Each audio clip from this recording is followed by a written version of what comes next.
ನಮಸ್ಕಾರ ಸ್ನೇಹಿತರೆ, ಸದ್ಯ ನಟ ರಜನಿಕಾಂತ್ ಅವರು ಇನ್ನಿಲ್ಲ ಅಂತ ಹೇಳ್ಬೋದು. ಹೌದು, ನಿಜಕ್ಕೂ ಇದೊಂದು ಬಂದಿರೋಂಥ ಅತಿ ದೊಡ್ಡ ಆಘಾತಕಾರಿ ಸುದ್ದಿ. ಆಗಿದ್ರೆ ಏನಾಗಿದೆ ಇಲ್ಲಿ ಸಂಪೂರ್ಣ ಮಾಹಿತಿಯನ್ನು ನಿಮಗೆ ಕೊಡ್ತೀನಿ. ಅದಕ್ಕೆ ನಮ್ಮ ಚಾನಲ್ ಕೂಡ ಸಬ್ಸ್ಕ್ರೈಬ್ ಮಾಡ್ಕೊಳ್ಳಿ ಸ್ನೇಹಿತರೆ. ನಟ ರಜನಿಕಾಂತ್ ಅವರು ಕನ್ನಡ ಚಿತ್ರರಂಗ ಮತ್ತು ತಮಿಳು ಚಿತ್ರರಂಗ ಕನ್ನಡದ ಮೇರು ನಾಯಕ ನಟ ಅಂತ ಹೇಳ್ಬೋದು. ಬಹುಭಾಷಾ ನಟ ಆಗಿರುವಂಥ ನಟ ರಜನಿಕಾಂತ್ ಅವರು ಬಗ್ಗೆ ಬಂದಿರೋದು ಅತಿ ದೊಡ್ಡ ಸುದ್ದಿ ಅಂತ ಹೇಳ್ಬೋದು.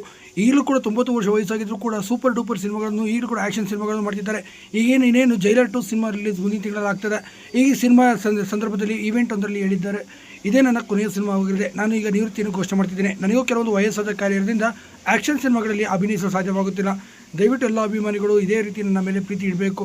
ಇನ್ನು ಮುಂದೆ ನನ್ನ ನಿವೃತ್ತಿ ಜೀವನವನ್ನು ತುಂಬಾ ಪ್ರೀತಿಯಿಂದ ಹಾಗೂ ಖುಷಿಯಿಂದ ಕಳಿಬೇಕು ಅಂತ ತೀರ್ಮಾನ ಮಾಡಿದ್ದೇನೆ ಅಂತೇಳಿ ನಟ ರಜನಿಕಾಂತ್ ಅವರು ಹೇಳಿದ್ದಾರೆ. ಈ ಮೂಲಕ ನಟ ರಜನಿಕಾಂತ್ ಅವರು ಇನ್ನು ಮುಂದೆ ಚಿತ್ರರಂಗದಿಂದ ಇನ್ನಿಲ್ಲವಾಗಿದ್ದಾರೆ ಅಂತ ಹೇಳ್ಬೋದು. ಇದರಿಂದ ನಿಜಕ್ಕೂ ಸಾಕಷ್ಟು ಜನ ಅಭಿಮಾನಿಗಳಿಗೆ ಕಣ್ಣೀರು ತಂದಿರೋದಂತೂ ನಿಜ. ಸದ್ಯ ಇದೇ ಜಾಗದಲ್ಲಿ ಈಗ ವಿಜಯ್ ತಳಪತಿ ಅವರು ಕೂಡ ಈಗ ತಾನೇ ನಿವೃತ್ತಿ ಘೋಷಣೆ ಮಾಡಿದ್ದರು. ಸದ್ಯ ಇದೇ ಮಾತನ್ನು ಈಗ ರಜನಿಕಾಂತ್ ಅವರು ಕೂಡ ಈಗ ನಿವೃತ್ತಿ ಘೋಷಣೆ ಮಾಡೋದ್ರ ಮೂಲಕ ಅಭಿಮಾನಿಗಳಲ್ಲಿ ಕಣ್ಣೀರು ತರಿಸಿದ್ದಾರೆ. ಹೀಗಾಗಿ ನಟ ರಜನಿಕಾಂತ್ ಅವರು ಇನ್ನಿಲ್ಲವಾಗಿದ್ದಾರೆ ಚಿತ್ರರಂಗದಿಂದ ಅಂತ ಹೇಳ್ಬೋದು. ಆಗ ನೀವೇನಂತೀರಾ?